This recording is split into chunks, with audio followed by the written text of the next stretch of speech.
தமிழக மக்களுக்கு வணக்கம். இன்றைக்கி நம்ம பார்க்க போகிறது அண்ணாமலை அவர்கள் போட்ட ரிவர்ஸு கீர். அண்ணாமலை அவர்கள் பிஜேபி தலைவராக இருந்தபோது கட்சியை வளர்த்தாரு. ஆனால் அவர் தனி கட்சி ஆரம்பிக்கணும்னு நிறைய பேர் நினச்சாங்க. காரணம், பிஜேபியில் அவரால் சுதந்திரமாக செயல்பட முடியல, தனித்து பிஜேபியை வளர்க்க முடியல. உதாரணமாக, இவர் அதிமுக கூட கூட்டணி இல்லாமல் தனியாக நிற்கணும்னு நினச்சா மேலிடம் எதிர்த்தது.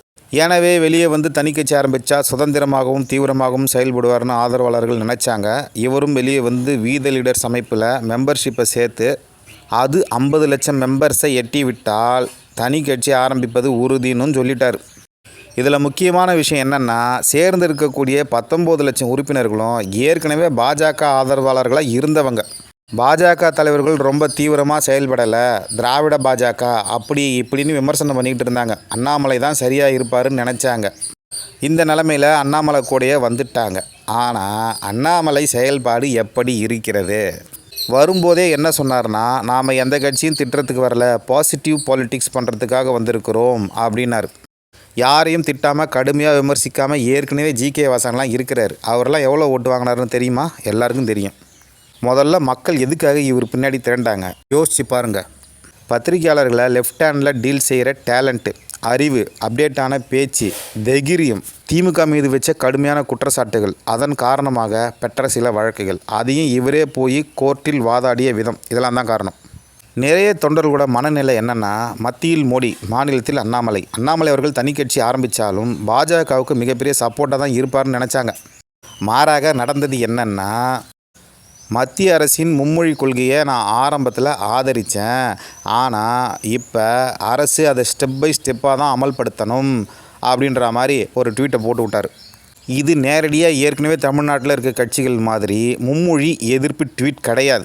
அப்படி தான் அவரோட தொண்டர்களும் கீழே பேசினாங்க.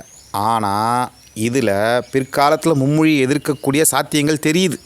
தெரிஞ்சிட்டு போட்டோம். ஆனால் அவர் எதிர்க்கலைன்னு ஏன் தொண்டர்கள் முட்டு கொடுக்குறாங்கன்னா, ஐயோயோ அவர் எதிர்த்தக்கூடாதுன்ற பயம். ஏன் அந்த பயம்? அப்படி அண்ணாமலைக்கு முட்டு கொடுத்து பேசின எல்லாருடைய மனநிலையுமே பாஜக ப்ளஸ் அண்ணாமலை என்பது தான். அதனால தான் அந்த பயம். அடுத்ததாக முதல் மாநாட்டில் விஜயையும் தாவேகாவையும் கடுமையாக விமர்சிப்பார் என்று அவளோட போன மக்களுக்கு மிகப்பெரிய ஏமாற்றம். தாவேகா புதிய கட்சி, அதில் எம்எல்ஏ ஆனால் நிறைய பேர் முதல் முறை ஆகியிருக்கிறாங்க. ஆகவே அவர்களை கடுமையாக விமர்சிக்கக்கூடாது, 1 ஆண்டு 2 ஆண்டுகள் பார்ப்போம், அவர்களுக்கு நேரம் கொடுக்கணும், அப்படி இப்படின்னு ஏதோ பேசினார். விஜய் வெர்சஸ் அண்ணாமலை அப்படின்ற பிம்பம் லைட்டாக குறைய ஆரம்பிச்சிருச்சு. அடுத்ததாக, கோயில் இனாம் நிலங்களுக்கு பட்டா வழங்குவதற்கு இருந்த தடையை தாவேகா அரசு நீக்கியதற்கு பாஜக எதிர்ப்பு தெரிவித்தது. விஜயோ தாவேகா தலைவர்களோ அண்ணாமலை பற்றி எதுவும் பேசுனதும் இல்லை, புகழ்ந்ததும் இல்லை. இந்த நிலைமையில் அண்ணாமலை அவர்கள் வாண்டடாக வந்து தாவேகாவை ஆதரித்து ஒரு ட்வீட்டை போட்டார். இதற்கும் இருதலை கொல்லி இரும்புகளாக இருந்த தொண்டர்கள், இல்லை அவர் சொல்கிறது கரெக்டு தான், கோயில் நிலங்களை எடுத்து மக்களுக்கு கொடுக்கணும்னு அண்ணாமலை அவர்கள் சொல்லலை, இது வேறு மாதிரி, நல்லா படித்து புரிஞ்சுக்கோங்க அப்படி இப்படின்னு முட்டு கொடுத்தாங்க. கடைசியாக டெல்லியில் காக்ரோச் ஜனதா பார்ட்டி போராட்டம் என்கிற போர்வையில் மத்திய அரசை சீர்குலைக்க திட்டமிட்டு செயல்படுறது நார்மல் ஸ்பெக்டேட்டர்ஸ்க்கும் பிஜேபி ஆதரவாளர்களுக்கும் நல்லாவே தெரியும். போராட்டத்தில் நிறைய வன்முறைகள். ராகுல் காந்தி உள்ளே வந்துட்டார். ஏற்கனவே இந்தியாவில் இருக்கக்கூடிய அனைத்து பிரிவினைவாதிகளும் உள்ளே வந்துட்டாங்க.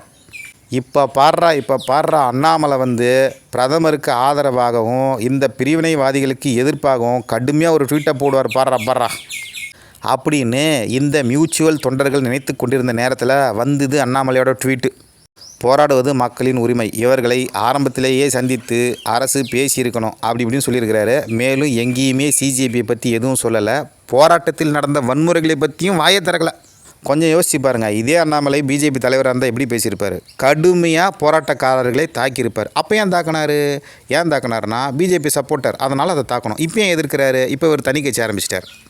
பிஜேபி ஐடியாலஜியில் இந்த தனி கட்சி இருக்கக்கூடாதான். நான் என்ன கேட்குறேன், திராவிட ஐடியாலஜியில் எத்தனை கட்சி இருக்குது? திமுக, அதிமுக, தேமுதிக, மதிமுக, இப்போ ஆரம்பிச்சிருக்க விஜயுடைய தாவேகா, தமிழ் தேசியம் பேரில் இயங்கும் நாதாக கூட அதே திராவிட கொள்கையில் தான் வச்சுருக்குது, அவர்கள் பெரியாரை எதிர்த்தாலும். இந்த நிலமையில் தேசியம் தெய்வீகம்னு ஏன் 2 கட்சி இருக்கக்கூடாது தமிழ்நாட்டில்? ஏனென்றால் ஏற்கனவே இங்கே இருக்க கட்சி எல்லாமே ஆன்டி ஹிந்து கட்சி தான். இந்த நிலைமையில் ப்ரோ ஹிந்து அல்லது நியூட்ரல் ஹிந்துக்காவது ஒரு கட்சி தேவை. அதுக்கு தான் பெரிய இடம் இருக்குது. பிஜேபியால் அதை பிடிக்க முடியாமல் இருக்கிறதுக்கு காரணம் என்னென்னா, சரியான தலைவர் இல்லை. அண்ணாமலை அவர்கள் அங்கேயே இருந்திருந்தால் மிகப்பெரிய அளவில் இப்போ வளர்ச்சி அடைந்திருக்கலாம். ஒரு மாநில கட்சி ஆரம்பித்து கூட அண்ணாமலையால் அந்த இடத்த பிடிக்க முடியும்னு நினைக்கின்ற நேரத்தில் ஏற்கனவே இருக்கிற கட்சிகளைப் போலவே 10ஓடு 1 11 அத்தோட 1 இது 1 என்ற அடிப்படையிலேயே அண்ணாமலையோட செயல்பாடுகள் இருக்குது. பிஜேபி எதிர்த்தால் தான் தமிழ்நாட்டில் சிஎம் ஆக முடியும்னு நினைக்கிறாரோ, இல்லை அவர் மைல்டாக தான் பாஜகவை எதிர்க்கிறாருன்னு இன்னும் சில பேர் முட்டு கொடுக்குறாங்க. இதெல்லாம் ஆரம்பங்க. போக போக தீவிரமாக திமுக மாதிரி தான் இவர் செயல்படுவார் போல் தெரியுது.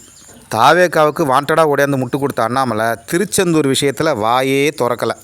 அவருக்காக மட்டும் இருக்கும் தொண்டர்கள் என்ன செஞ்சாலும் ஆதரிப்பார்கள். பதவி கிடைக்கும் நினைக்கிறவங்களும் என்ன செஞ்சாலும் ஆதரிப்பார்கள். ஆனால் இவரை நம்பி வந்த நியூட்ரல்கள், பிஜேபியிலேருந்து வந்தவர்கள் எல்லாரும் வெளியில் சொல்லாட்டாலும் அதிருப்தியில் இருக்கிறாங்க. வீத லீடர்ஸில் ஜாயின் பண்ணுறதுக்கு ஆப்ஷன் வச்சிங்களே, வெளியே போகிறதுக்கு ஆப்ஷன் வச்சிங்களான்னு கேட்குற நிலைமைக்கு வந்துட்டாங்க.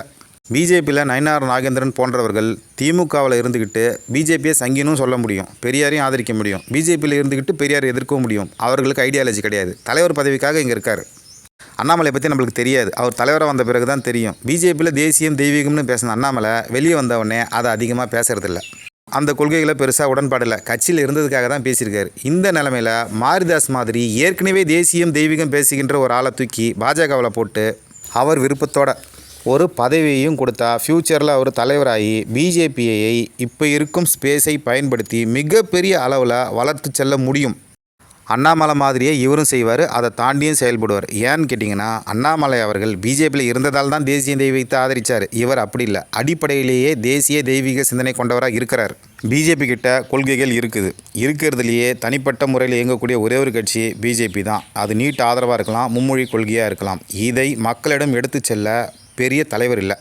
இது வரைக்கும் ஏற்றுக்கலைன்னா தலைவர் இல்லைன்றது தான் பிரச்சனை. உதாரணமாக திமுக அதிமுக வேணான்னு பல வருஷமாக மக்கள் நினச்சாங்க. அவங்க விஜயகாந்துக்கோ நாத்தாக்காவுக்கோ ஓட்டு போடலை. அவங்களாம் ஜெயிப்பாங்கன்னு மக்கள் நினைக்கல.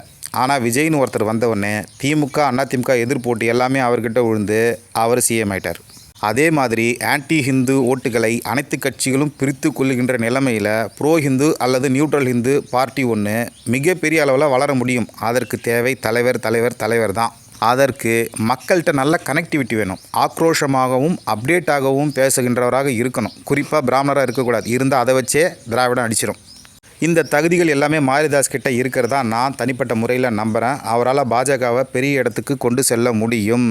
வெளியே வந்த அண்ணாமலை திராவிட அரசியலை கையில் எடுத்தாருன்னா காணாமல் போயிடுவார். பாஜக சிந்திக்குமா, இல்லை ஏற்கனவே ஒரு புது ஆளுக்கு கொடுத்தோம், அவர் தனியாக போய் கட்சி ஆரம்பிச்சிட்டாரு, மாரிதாஸும் அப்படி செஞ்சிருவாரோன்ற டவுட் அவங்களுக்கு இருக்கலாம். அவர் பிஜேபியில் இல்லாமலேயே பிஜேபி சார்ந்த கொள்கைகளை தான் முன்னெடுக்கிறார்ன்றதை புரிஞ்சிக்கிட்டு அதை செயல்படுத்தினா தமிழக பாஜகவுக்கு நல்லதுன்னு நான் நினைக்கிறேன். இது என்னுடைய தனிப்பட்ட கருத்து. உங்கள் கருத்துக்களையும் சொல்லுங்கள். நன்றி, வணக்கம்.